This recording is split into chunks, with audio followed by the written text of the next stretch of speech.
Welcome, everybody, to CRE Fast 5 Secret Sauce, the show where we hear real-time insights from commercial real estate industry leaders. I'm Karly Iacono. Today, I am so excited to be joined by Lacy Beasley, the President of Retail Strategies. Lacy, welcome to the show. Great to see you today. Hi, Karly. Yeah, thanks for having me. I'm looking forward to our discussion. Me as well. So glad you could be here. So you have just this fascinating job, which I recently learned about. I am really excited to hear about retail strategies and your role in public policy and building communities, just so many very unique things that you focus on.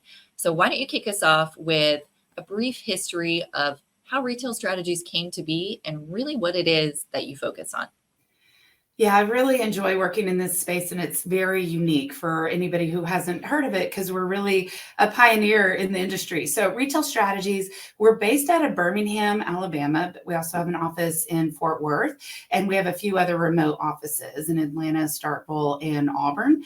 And what we do is we work with municipalities, whether that's the city manager, the mayor, the economic development organization, and we're primarily in rural America. So over the past decade, we've worked with around 800 communities, and a community will hire us and we help them figure out the retailers and restaurants that are not in their city and how to get them there. And it's all through the function of real estate. So think about a landlord rep from the broker side. Think about us as the city's rep. Essentially, the city pays us that flat annual fee to help them with business recruitment. And we come in and play matchmaker between the property owners and the retailers that are prospects. And everybody wins at the end of the day. Brokers love it because we're basically free help to them. Municipalities love it because if we can help be a part of facilitating a new business with cash registers ringing, they benefit from sales tax dollars and property tax increases, new jobs. So it's very different and unique. So we'll touch on policy in just a minute, but let's go back to how this outreach works from the municipality standpoint, because I think that really is unique. I mean, in my experience representing developers, it's almost always a fight, right? They know they have a tenant, they have a location they think they want, and then can we get the municipality on board with as little friction as possible? Right. I love that you're approaching this the other way, saying, we know we need some vibrancy in this downtown, or we need more of XYZ type of retail. How do we go out and get that? So are you sourcing tenants? Are you finding developers? Are you yes and yes? How do you exactly start this plan when you know a municipality has a need? We start by using data and research. So we invest around $200,000 a year in data and research. We start there, then we send our team to the municipality. We do an inventory of all the real estate on market and off market. So I think off market is where we really identify a lot of opportunities. And then we come up with a void analysis, the brands that are not there that we think are a good fit. We present that to the city, and once we have their approval to proceed, we start calling all the property owners and just ask, what are the goals for your property? How can we help be a part of this? And then we educate the municipality on the realities. A lot of communities, they want a Target, Trader Joe's, Chick-fil-A. We hear those brands everywhere. And we're primarily in communities with population less than 100,000. There's 19,000 localities in the country, and about 84% of those have a population of less than 50,000. So that being our client, we're in rural America, and they always want these big brands. And so we come back and look at, are they a fit for that? What's the average annual sales volume for that brand? How can the community support that or not? And we help walk them through basically the ROI and profitability for a retailer so they can understand the brands that are a good fit for them. And we do the same as for a developer. A lot of times what we're seeing today, municipalities need to understand the public-private partnerships. I'm hearing this all across the board, that they might need to incentivize a new development or a redevelopment. So how do they do that? What tools do they have available on a state level to provide an incentive or even help the developer with a tax credit or expediting permitting, waiving fees, impact fees, things of that nature? So a lot of times an elected official who isn't well versed in the world of private development is going to say, why am I going to take away from the taxpayers' dollars and take away from a teacher's salary and pad a wealthy developer's pocket? So we come back and walk through that pro forma. We say, this is reasonable. These are the realities of today. This is where there's a gap. The numbers do not work. And this project would not happen but for this incentive. So helping understand that and really educate the elected officials and the professionals with the city on the realities of the private sector, or if the developer is trying to take advantage of them. We want to help educate on that side. No, they're asking a little too much. They don't actually need that. They can make a good return without this incentive. So that's where I think we play a pivotal role that's critically important. So it's education and managing expectations among municipalities. It's also educating on the developer side. But it's just like anything. If I were to step into a city and all of a sudden I'm expected to run the fire department or law enforcement or understand water and sewer, I don't have a clue how to do that. I don't know at all. And so, it makes a lot of sense for a municipality to hire a consultant that can serve as an extension of their staff to help them understand how they can grow their commercial businesses through real estate. And I think one of the really interesting things you pointed out is all these levers that municipalities can pull to increase development. It's not just you come to us and we say yes or no. They can be an active participant in making these projects pencil. And often it's the only way, right? If there are tax incentives or different structures. So I think helping them realize that they need to be proactive on these programs and that's actually a net benefit is a phenomenal mind shift, right? Absolutely. In perception there. Very, very crucial. And even thinking about the quality of the development, so many municipalities are very mindful about their building requirements and codes that they want to enforce to make a very attractive place with high quality of life. But understanding that those kind of increased requirements of stone stacks, how is that driving up the cost of the development? And if it's adding, 10, 20% to the development cost, what can the municipality do to help offset that pain point for the developer to make it pencil? It's really easy to say everything you want, but not so easy to say, how does this actually pencil into a profitable development? Exactly. Otherwise, no one's going to build it. So important to keep that in mind. What states do you cover? I would imagine this would be hyper local, getting to know all these different towns. Have you found a way to scale it more broadly, or are you mostly in the Southeast? What does the structure look like? We've had contracts in 41 states, believe it or not. So yeah, nice. Okay. And we're heavily active in about 28 states. So I think we're in Washington State, California, just kind of loop. We're not very active in the Northeast, and we're a little bit lighter. I can tell you that. Come on up. We'll get there eventually. I think the Northeast functions very differently than the Deep South, I will say. Right. So, just a little. Yes. We'll get there eventually. But that's great that you have found a way to cross so many borders and make this advisory service relevant, even though the politics might be pretty different in some of these areas. Well, exactly. You think about, it's funny. I love living in Birmingham, Alabama. I've been here for 10 years. I grew up in New Mexico, lived in West Texas. I was in Nashville for about 12 years. And I thought I was going to hate Birmingham, and I absolutely love it. So it's cost of living is low. It's very affordable here. And for us to run a national firm out of this city makes a lot of sense and allows us to keep our contract value lower for municipalities. But if you think about it, the standard best practices in commercial real estate are the same across the board, across, the entire country. And so what's true for Texas is going to be true for Washington State as far as what's good real estate and what you need to make a deal pencil. The numbers change slightly, but the basic principles remain the same. Yeah. And same with our downtown revitalization program. There's tourism, policy, administration, design, economic vitality. There's federal grant programs. And those are, those scale nationwide. So we can do that out of Birmingham. And Do then you we ever? have teams that are hyper local. So Okay. our teams will only focus on 2 or 3 states at a time. I'll have a team of 3 people that will focus on 3 states. So we're very HR intensive. We have about 75 staff members between retail specialists and retail strategies. So one company, 2 brands that works, seamlessly across the country.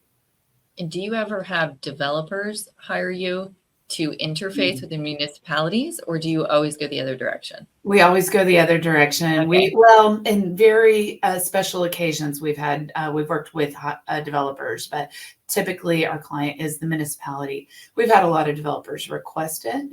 Right. Might be I can see something that'd we be do in the valuable. future, Mhm. but not too different from landlord rep and tenant rep. It's Exactly. under Which side are you on? exactly. Mhm. Nice. Yeah. So it makes sense through this advisory practice that you would have a natural connection to public policy. Mm. Talk me through what your involvement with policy looks like. I know there's some PACs that you're deeply involved with. What is your engagement in public policy and your view on it? Well, I'm still learning a lot about public policy, and I'm fascinated by it because I can see that that is really a way to make substantial changes on the municipal level, the state level, and now the federal level. So through that learning curve that I've gotten very involved with ICSC, and they have a global public policy team that is based in Washington, D.C. And a lot of people don't know that. If ICSC has 50,000 members and you ask somebody, a general member of ICSC, to describe what does ICSC do for you? Why are you a member? Everybody immediately goes to the events that Right. ICSC host, which they do a lot of events. That's really important. But ICSC is really evolving. And so through that rebrand that they conducted about 3-4 years ago, it changed, where it used to be International Council of Shopping Centers, and now it's ICSC as the brand, just the initials, with a tagline, innovating commerce, serving communities. And I love that acronym it's not even an acronym, it's just the tagline. So I Right. love that tagline because you think about when ICSC formed at this point, probably 70 years ago, the idea of a shopping center was still fairly new. And as you evolve and you think about retail is really changing, and it's not all about shopping centers anymore. There's an online marketplace and there's mixed use development. It's not all retail and restaurants. So how do you rebrand an organization that is the largest nonprofit for commercial real estate with a focus in retail? And how do you rebrand it to be relevant 100 years from now? And 2 things that will always be at the table are community and commerce. And I think that was very, that it was very forward thinking, that rebrand.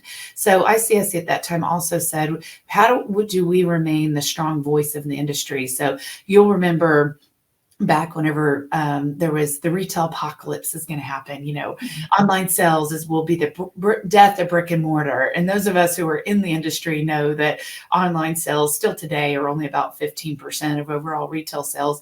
Right. There was a bit of a spike during the pandemic, but and now the biggest challenge in the industry is lack of real estate supply because we don't have enough brick and mortar that's out there to match the demand. And so how did that get so out of control, that narrative? And it created uncertainty among investors and retail brands to say, oh, brick and mortar will be dead. And those of us who were behind the scenes actually working in the industry said, nope, that is completely wrong.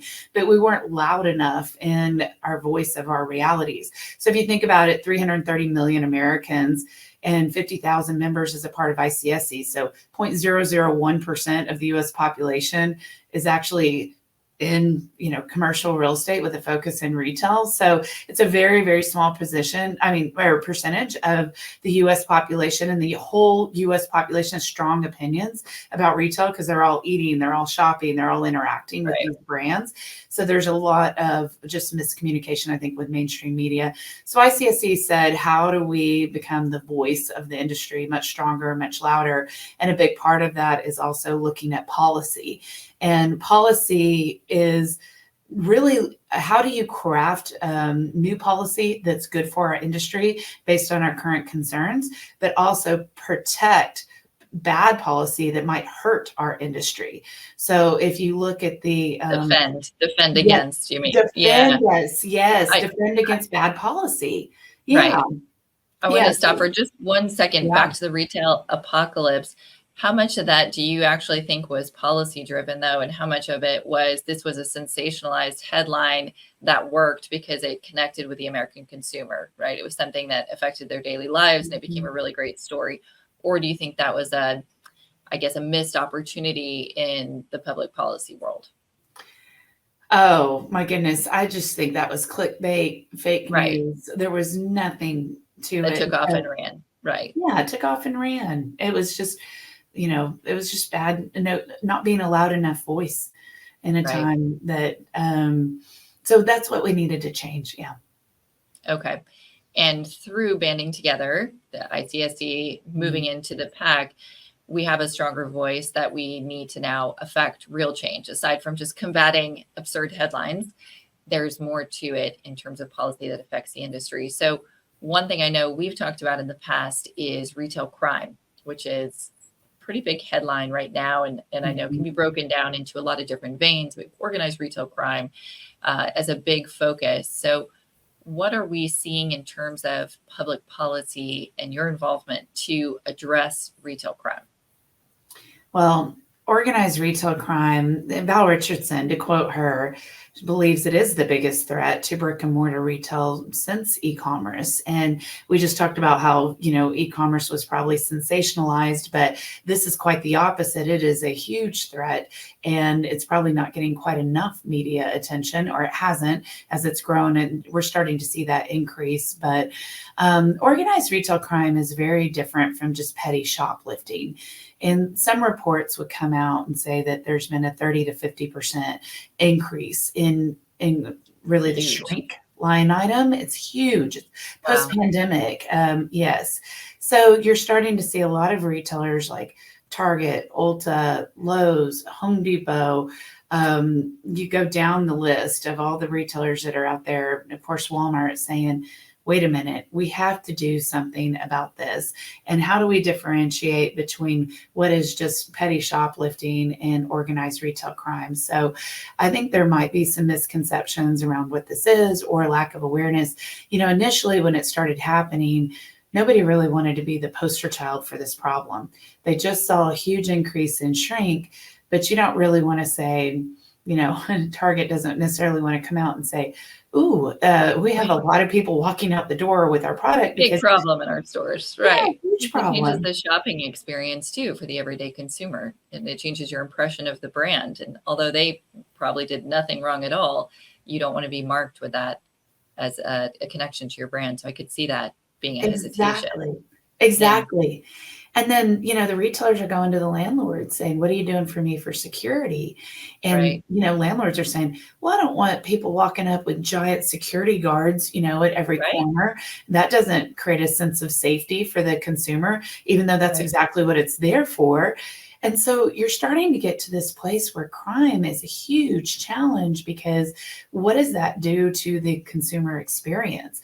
When they walk into a store and you see security guards everywhere that are intimidating, or the product you want to buy is behind plexiglass because people are coming in and grabbing, things as simple as razors and toothbrushes are behind plexiglass, and you have to go grab an associate to say, hey, will you unlock this so I can grab my breath mints, right? Nobody wants that. So what's going on? And that's why it's a threat to brick and mortar retail, is because it is something that just drives more online sales. And we do need both. You need brick and mortar and online. And what's happening as this theft really keeps increasing is it's hurting the retailer's ability to make a profit. And therefore, you look at the retailers that are out there, and they're really challenged across the board. They need to start paying more rent. I think they realize that. As I mentioned, there's a lack of real estate supply that's out there right now. There's very limited new construction because the cost cost of development's course. gone up, Yeah. cost of capital's gone up. We all know this. Right. So that shrunk our supply. We're at an all-time low in vacancy rates across the country. So landlords are looking at retailers saying, okay, time to pay more rent. I can't do new development or give you that space unless you're paying more rent. And the retailers are saying, wait a minute, I have increased labor cost. I have increased product cost with inflation right now. And guess what? I also now have this crime issue of shrink, and I'm not making a profit. I'm losing money off of this. And so what can you control? What's in the retailer's control? Shrink. If we can squeeze that out, that number, then it might give the retailer ability to pay more rent, which is going to help the landlord and help the whole industry. So that's what we're trying to get to the bottom of. What's interesting about that is so many landlords just look at sales and so many retail professionals, right? Because that's a reported number under some leases, but net profit isn't always reported. So you're just looking at top line sales saying, well, your sales are going up. Of course you can pay more rent. Probably should be paying percentage rent, in fact, because you're just hitting the ball out of the park. Mm-hmm. But the reality is so many of these expenses, to your point, have gone up. And if you add 20, 30, 40, 50, that's a crazy number, percent increase in shrink, then that is material to the bottom line. So could impact their ability to pay rent, which of course all of our landlords on the call will care very much about. So we do need to solve that. Aside from spending a bunch of money on technology, which of course is a big piece, right? All the cameras and identification equipment. Is there anything that you've seen landlords implement to reduce crime that maybe is not high tech or maybe not expensive? Maybe it's small tweaks in lighting or store design. Is there anything that is just a baseline best practice that might be a little easier to implement? Well, lighting certainly matters. I think that's very important. From the landlord's perspective, there's some things with parking. One of the landlords suggested that they were in a higher crime area. And so what they did was they put a fence around their parking, and you come in and just get a ticket, which can be validated by any retailer, whether you make a purchase or not. And then you leave with that ticket. But at least to have that gated system there actually helped them tremendously, because you can't just rip out of the parking lot quickly. So there are things of that nature. I do think having security there helps, just the presence of security, and then having cameras everywhere that are highly visible matters a great deal. So having one point of entry and exit for the retailer rather than multiple points matters, and more store associates that are present with their eyes and then immediately greeting somebody when they walk in.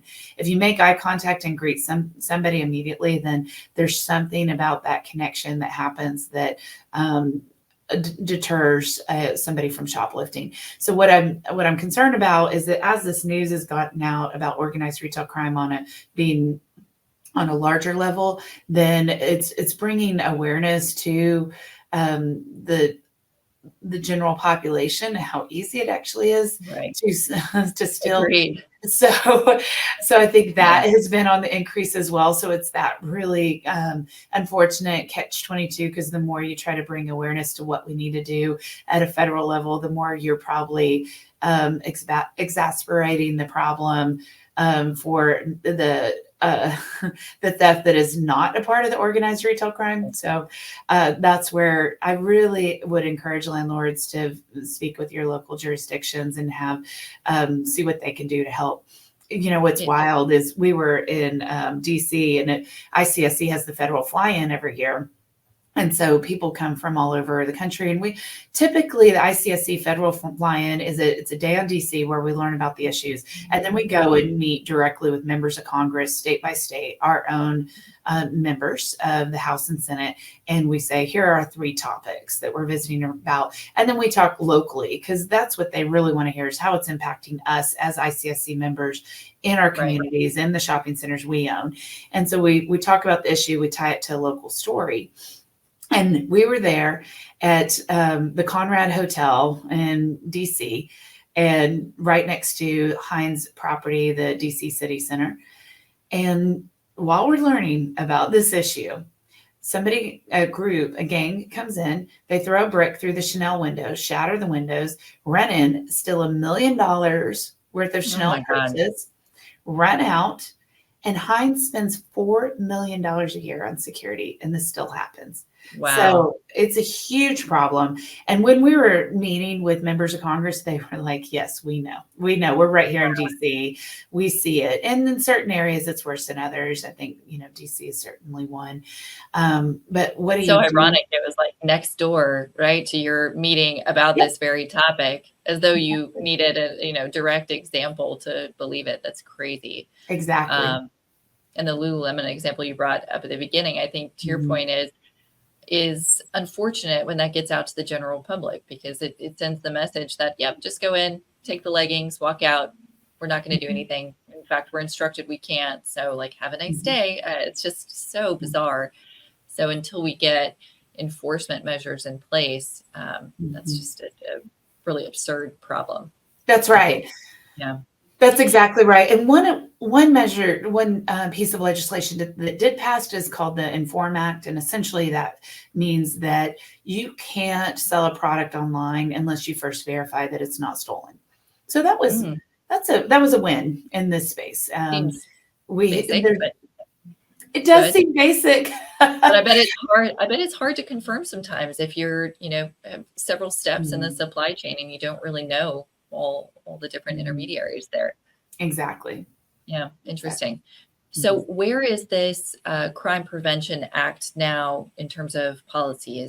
Do we have a actual piece of legislation? Is it still in talks? And what should landlords and tenants do to get involved and share their voice? Well, great question. So it's Combating Organized Retail Crime Act. If landlords or tenants are interested in this, then there's a few things that you can do. One, with ICSC does have a PAC, the Political Action Committee, and it's the only PAC for our marketplace industry. So ICSC has paired up with RELA, the National Retail Federation, and a few other political action committees that are interested in the same issue.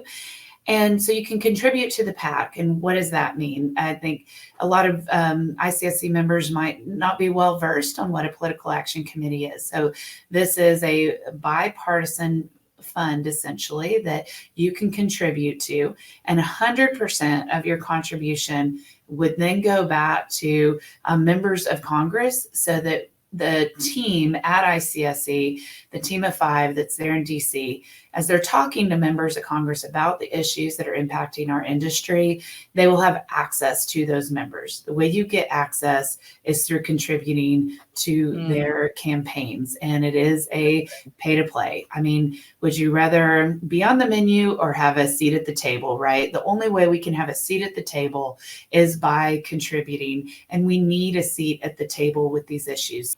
So Lacy, before we wrap up today, I want to go back to your core business for a minute. I know policy is a huge part of what you're active in, but I want a few tangible things aside from participating in the PAC and being aware of legislation that our landlords and our developers can do when interacting with municipalities. What advice do you have? How do we make this conversation easier? And how do we hope that it's not such a friction point from the ownership side? I love everything you're doing on your side in the education and sharing the levers that municipalities can pull to make developments pencil.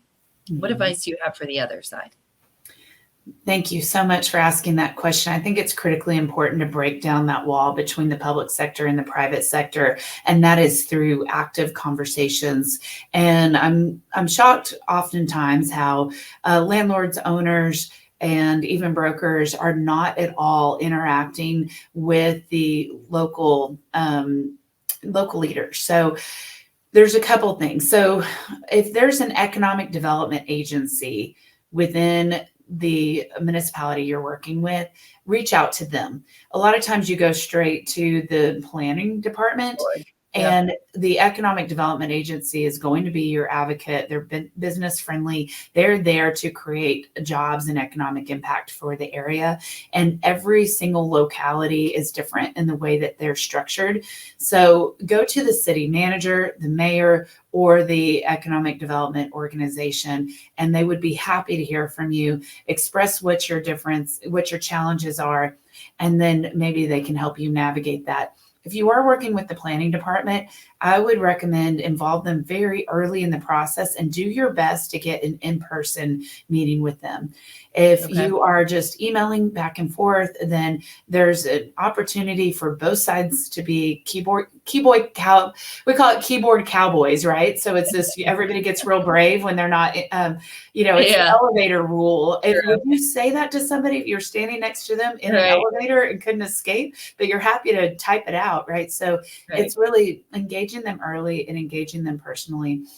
I know that permits are a problem right now across the board, and this is an issue with turnover post-pandemic. There's a lot that happened where people started working from home, and that's on the owner side and that's on the municipal side. And again, as people are working from home, they've lost that human connection and touch, which is slowing everything down. But there's also been the turnover of knowing what can and can't work and how to move that quickly. So the municipalities really need to set their timelines and policy early, communicate that to the developer. The developer or owner needs to go to the municipality and say, what are the timelines, rules? How do I submit a complete package as you need in the beginning, and having that conversation so that they can get creative. And I think that it becomes contentious in a battle too soon. I often describe us as translators. The public sector and the private sector speak completely different languages, and it is expanding and shrinking information oftentimes. And I would encourage owners and developers to not talk down to the municipalities, not over explain it as if they're not intelligent, but also understanding this might not be what they do all day, every day. So in a very calm and humble way, explaining why you need what you're asking for. And to the point you made earlier, what is the economic impact to the city? What is the loss to the city? Put yourself in their shoes and what they need versus just what you need and how you're going to make money off of it, right? Reverse that conversation and know that there's a lot of scrutiny and oversight that happens where they're reporting to elected officials and the general population. And so everything needs to be in detail, in writing, and not over complicated, put in very, very simple terms. So by in detail and in writing, I mean very simple to understand and explain. I love, one of my favorite quotes is Einstein's, if you can't explain it simply, you don't understand it well enough. And so take it, simplify it, explain it, write it out, and then involve the municipality in the problem that you're seeking to solve. I love the start off humbly and calmly, but with a conversation on all the different pieces that they would like you to submit, not what you want, what would they like to see to make their job easier. It's just a great way to kick off a new project or new idea, because you're almost saying we're in this together, which of course you are. You're trying to do a new development. How can we make this as smooth as possible? So great approach. Start thinking about the economic impact of the project. What is that going to do? Sales tax, jobs, property tax, ancillary spinoff benefit, quality of life. Really hone in on quality of life. Okay. Yeah, those are all good buzzwords and good pieces to the puzzle for sure. Lacy, this has been great. We covered a lot from public policy and retail crime, and then the fascinating side of your business at Retail Strategies of advising these municipalities. I love that. Really interesting to learn how that's expanded. And I think it's very, very necessary. Thank you so much for being a guest today and sharing all of your insights on the show. We really appreciate your time. Thank you, Karly. Keep up the great work. I love listening to your podcast, and you have phenomenal guests, and I can't wait to hear the next one you have. So thank you for having me today. It's been an honor. Thank you so much. Thank you. Thank you. For everyone listening, that was CRE Fast 5 Secret Sauce. We're so happy you tuned in, and we will see you again very soon. Have a great day, everyone.